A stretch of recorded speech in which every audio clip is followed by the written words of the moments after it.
Assalamualaikum warahmatullahi wabarakatuh. Ketemu dengan saya Devi Juliani, guru bidang studi sejarah di SMA Islam An-Nizam Medan. Hai, apa kabarnya nih? Semoga sehat selalu dan masih tetap semangat ya belajar dari rumahnya. Kita ketemu dalam mata pelajaran sejarah. Pastinya kita akan membahas materi-materi sejarah yang menyenangkan. Assalamualaikum warahmatullahi wabarakatuh. Ketemu lagi dalam mata pelajaran sejarah wajib kelas 12. Dengan saya Devi Juliani, guru bidang studi sejarah di SMA Islam An-Nizam Medan. Baik, semoga masih tetap semangat belajarnya ya. Oke, kali ini materi yang akan kita bahas yaitu penjajahan pemerintah Belanda. Nah, ini adalah materi ketiga untuk pembelajaran kita pada mata pelajaran sejarah wajib ataupun sejarah Indonesia di kelas 11 pada bab 1. Oke, nah langsung saja nih, kira-kira pembahasannya apa saja? Kita lihat ya.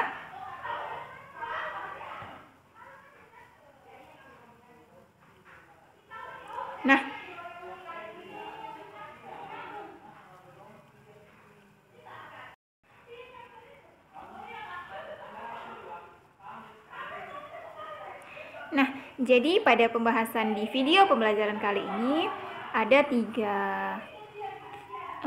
subbab ya. 3 subbab yang akan kita bahas.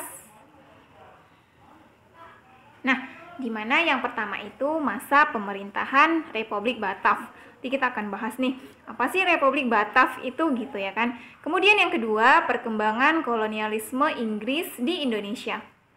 Lalu yang ketiga, dominasi pemerintah Belanda.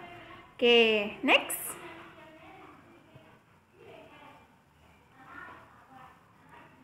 Oke, diawali dari pembahasan pemerintah Republik Batav.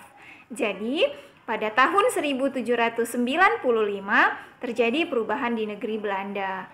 Munculnya kelompok yang menamai kelompoknya sebagai Republik Batav yang dipimpin oleh Louis Napoleon. Republik Batav adalah pemerintahan baru Belanda sebagai bagian dari Inggris. Sebagai bagian dari Prancis. Kelompok ini terpengaruh semboyan revolusi Prancis.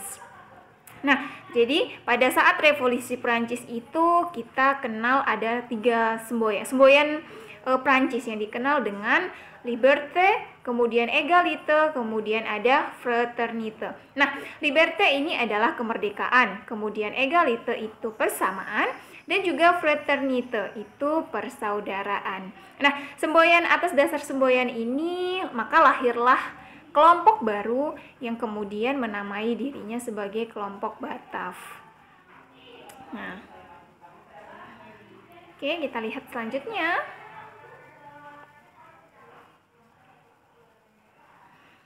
Nah, jadi pada tahun 1795 atau nih akhir abad ke-18 sudah ya gitu kan, Belanda diserang Prancis.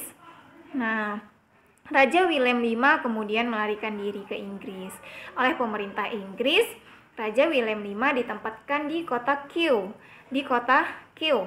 Nah, Raja kemudian mengeluarkan perintah surat-surat Kew, gitu ya kan, yang isinya adalah agar para penguasa di negeri jajahan Belanda itu menyerahkan wilayahnya kepada Inggris, bukan kepada Prancis. Nah, tadi kan memang terjadi nih perselisihan ataupun sudah terjadi perang antara Belanda dengan Prancis. Namun kemudian Raja Willem V, Raja Belanda ini melarikan diri ke Inggris, sehingga pihak Inggris meminta balasan nih, karena kan Raja Willem V telah lari ataupun melarikan diri ke Inggris, sehingga Raja Willem V kemudian mengeluarkan sebuah surat yang isinya agar seluruh para penguasa di negeri jajahan itu menyerahkan wilayah kekuasaannya kepada Inggris, bukan kepada Prancis. Termasuk salah satunya kita pada saat itu masih menggunakan kata Nusantara ya. Nusantara juga belum, masih daerah Hindia, dikenal dengan nama daerah Hindia. Tuh.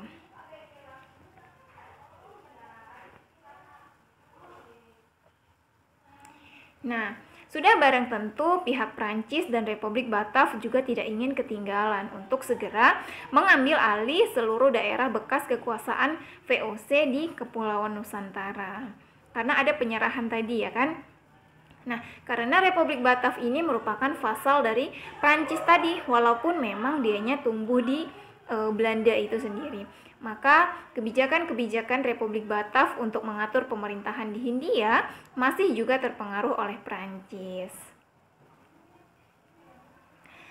Kebijakan yang utama bagi Prancis waktu itu adalah memerangi Inggris agar supaya daerah jajahan yang tadi setelah diserahkan oleh Raja Willem V kepada Inggris itu tidak jatuh ke tangan Inggris gitu, sehingga Prancis mengambil kebijakan untuk memerangi Inggris. Oleh karena itu, untuk mempertahankan kepulauan Nusantara dari serangan Inggris diperlukan pemimpin yang kuat.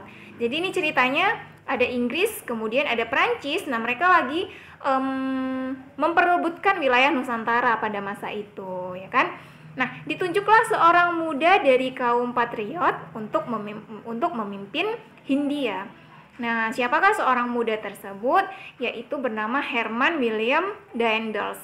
Nah, kalau mendengar kata Daendels, maka kita pasti akan langsung mengingat jalan raya, ya kan? Karena memang nanti kita akan bahas bagaimana sih track record daripada Daendels ini, apa-apa saja yang dilakukan oleh Daendels di Kepulauan Nusantara, seperti itu. Oke, ia dikenal sebagai tokoh muda yang revolusioner.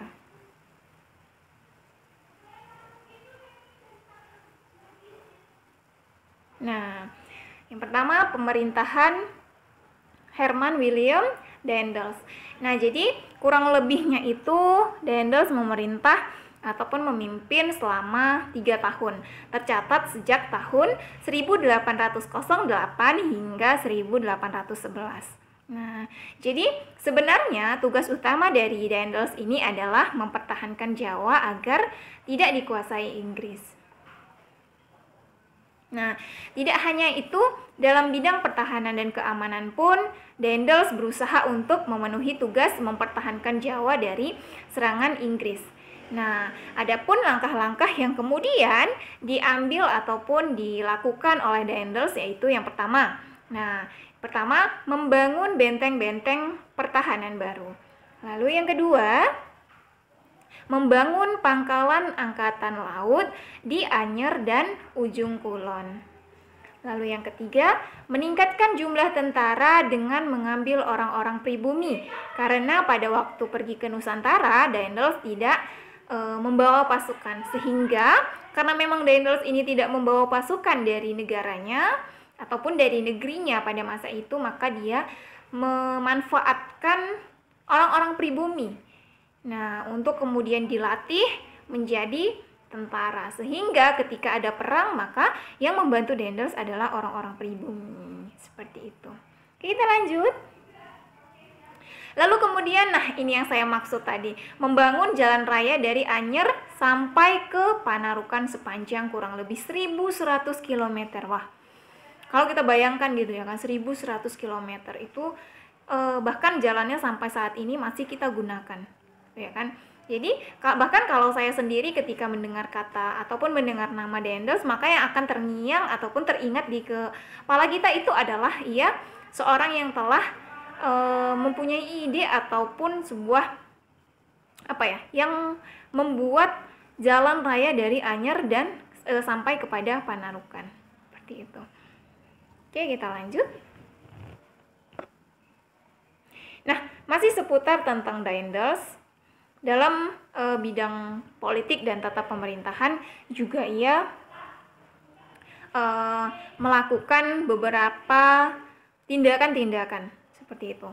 Nah, tetapi dalam bidang politik dan tata pemerintahan ini sedikit berbeda.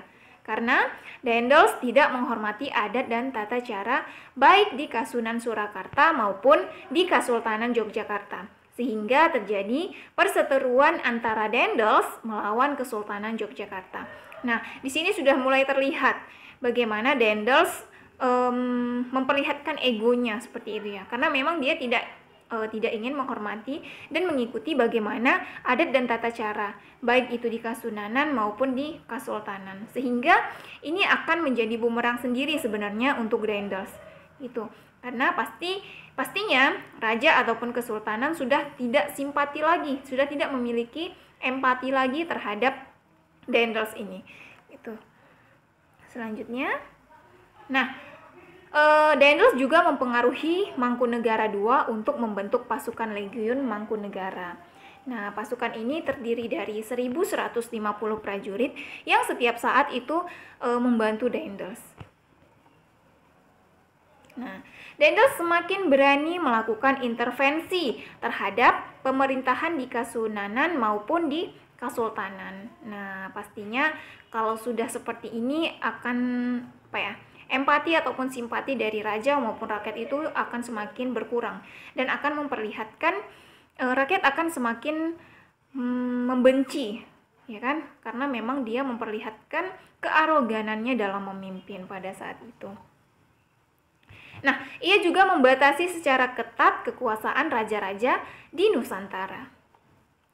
Nah, lalu ia juga membagi Pulau Jawa menjadi 23 karesidenan ataupun 23 bagian seperti itu. Nah, kemudian dalam bidang sosial ekonomi. Nah, tidak hanya tadi dalam bidang pertahanan dan keamanan, lalu dalam bidang politik dan pemerintahan, dalam bidang sosial ekonomi yang dilakukan Daendels yaitu juga diberi tugas untuk memperbaiki keadaan di tanah Hindia. Tanah Hindia maksudnya Nusantara ya, sembari mengumpulkan dana untuk biaya perang.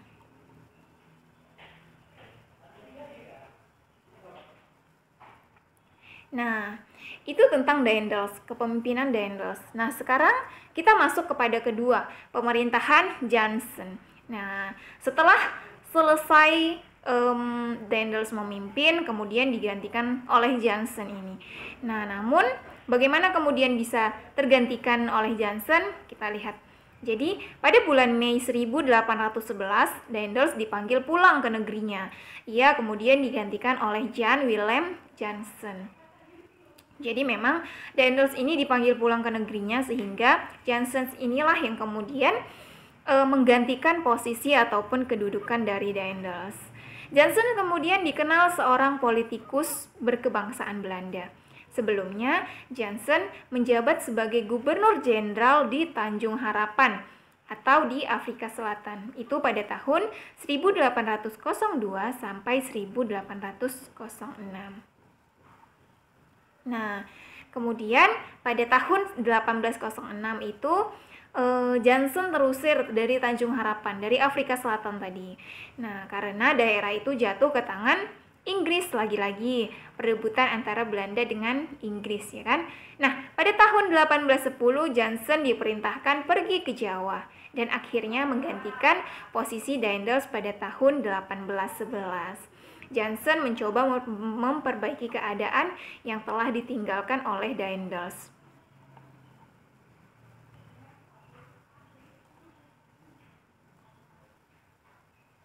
Nah, namun harus diingat bahwa beberapa daerah di Hindia sudah jatuh ke tangan Inggris pada masa itu. Sementara itu, penguasa Inggris di India, yaitu Lord Minto, telah memerintahkan Thomas Stamford Raffles yang berkedudukan di Pulau Penang untuk segera menguasai Jawa. Raffles segera mempersiapkan armadanya untuk menyeberangi Laut Jawa. Pengalaman pahit Jansen kemudian terulang kedua kalinya, ya kan? Nah, akhirnya pada tanggal 4 Agustus 1811, sebanyak 60 kapal Inggris di bawah komando Raffles telah muncul di perairan sekitar Batavia.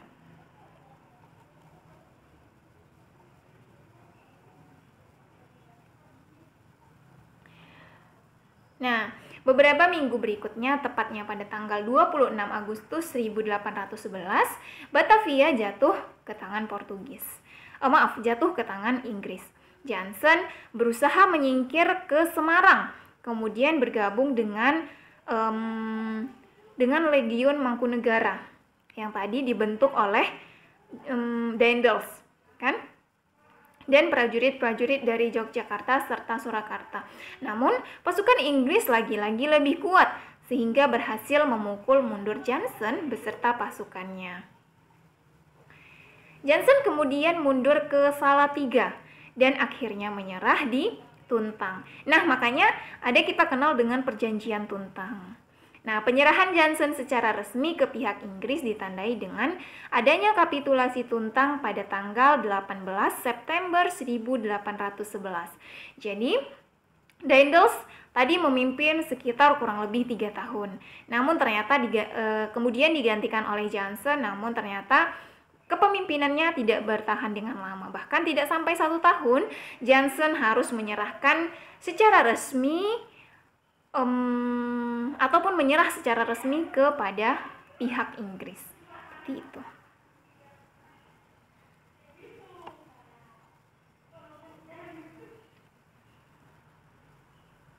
Nah, pada tanggal 18 September 1811 adalah tanggal dimulainya kekuasaan Inggris di Hindia. Karena kan memang tadi Johnson telah menyerah secara resmi ke pihak Inggris.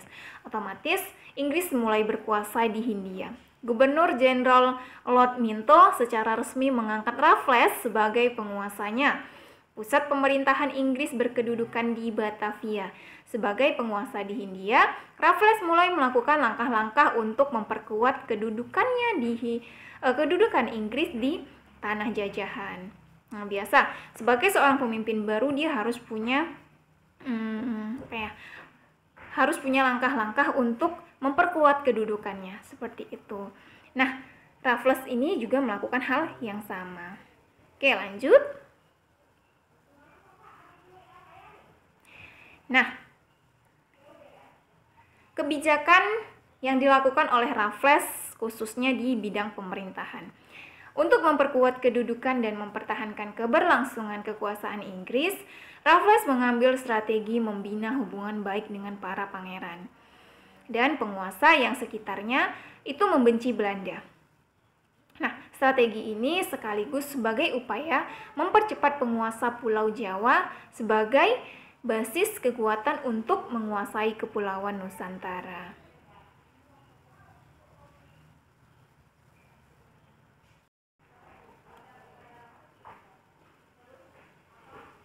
Nah, Raffles telah melakukan beberapa tindakan untuk nah itu tadi dalam bidang pemerintahan ya. Sekarang ini dalam bidang perekonomian. Nah, ternyata Raffles telah melakukan beberapa kebijakan dan ataupun juga tindakan. Salah satunya yaitu yang pertama, pelaksanaan sistem sewa tanah atau pajak tanah, di mana ini dilakukan oleh Raffles juga untuk menambah kas daripada kepemimpinannya, seperti itu. Nah, kemudian yang kedua, penghapusan pajak dan penyerahan wajib hasil bumi. Pajak dihapus, tetapi hasil bumi harus diserahkan dengan wajib kepada pihak Inggris pada saat itu. Kemudian yang ketiga, penghapusan kerja rodi dan perbudakan. Keempat, penghapusan sistem monopoli. Yang kelima, peletakan desa sebagai unit administrasi penjajahan.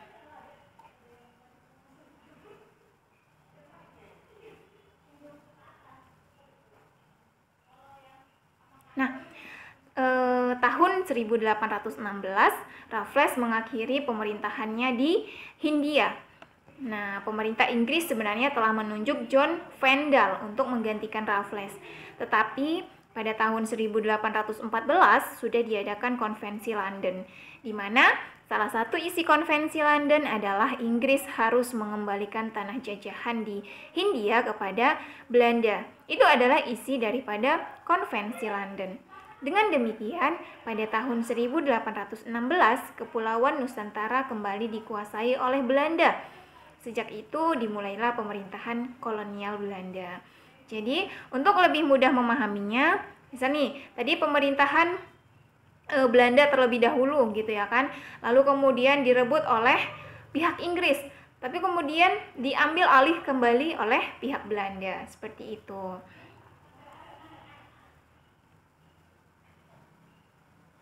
Nah, jadi di sini Belanda sudah kembali ke daerah Nusantara, seperti itu.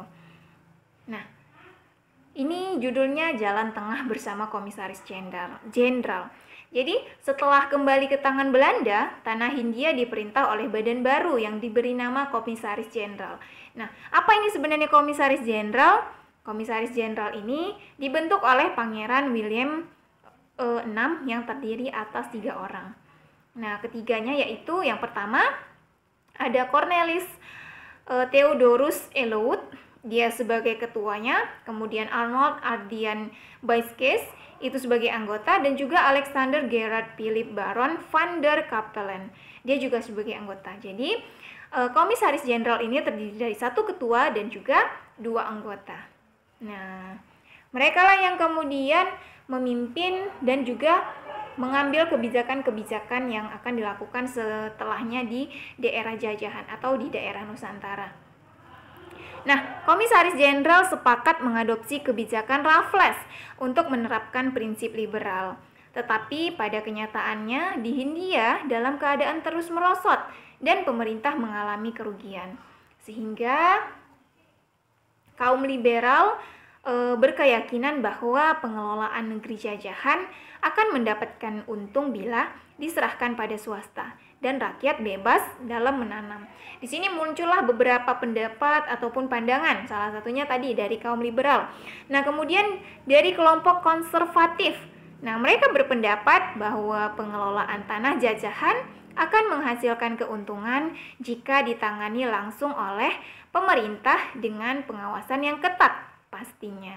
Nah, jadi setidaknya ada 2 pendapat nih untuk bagaimana cara menanggulangi kemerosotan yang terjadi di daerah Hindia seperti itu.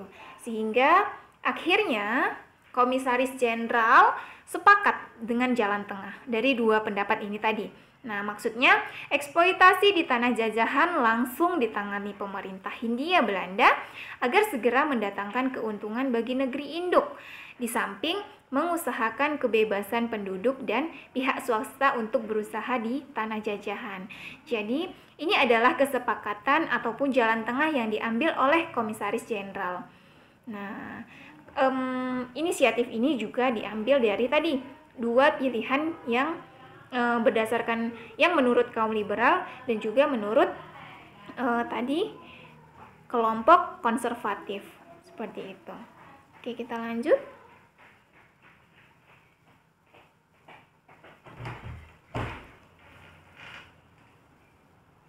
Nah, selanjutnya pemerintah Belanda terus mencari cara nih bagaimana untuk mengatasi problem ekonomi. Salah satunya pada tahun 1829, seorang tokoh bernama Johannes van den Bos itu mengajukan kepada Raja Belanda usulan yang berkaitan dengan cara melaksanakan politik kolonial Belanda di Hindia.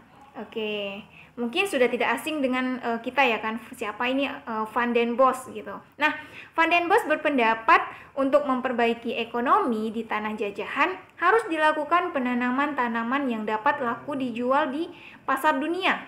Nah, sesuai dengan keadaan di negeri jajahan, maka penanaman dilakukan dengan paksa. Ini adalah pendapat ataupun inisiatif dari Van den Bos. Nah, inilah cikal bakal munculnya sistem tanam paksa, seperti itu.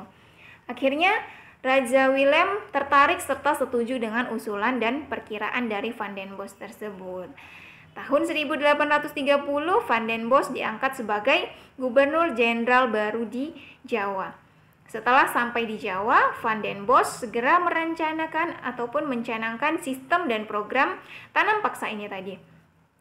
Nah, secara umum, tanam paksa mewajibkan para petani untuk menanam tanaman-tanaman yang dapat diekspor di pasaran dunia. Nah, jenis tanaman di samping ada kopi, ternyata jenis tanaman yang lain itu seperti tembakau, kemudian tebu, dan juga nila.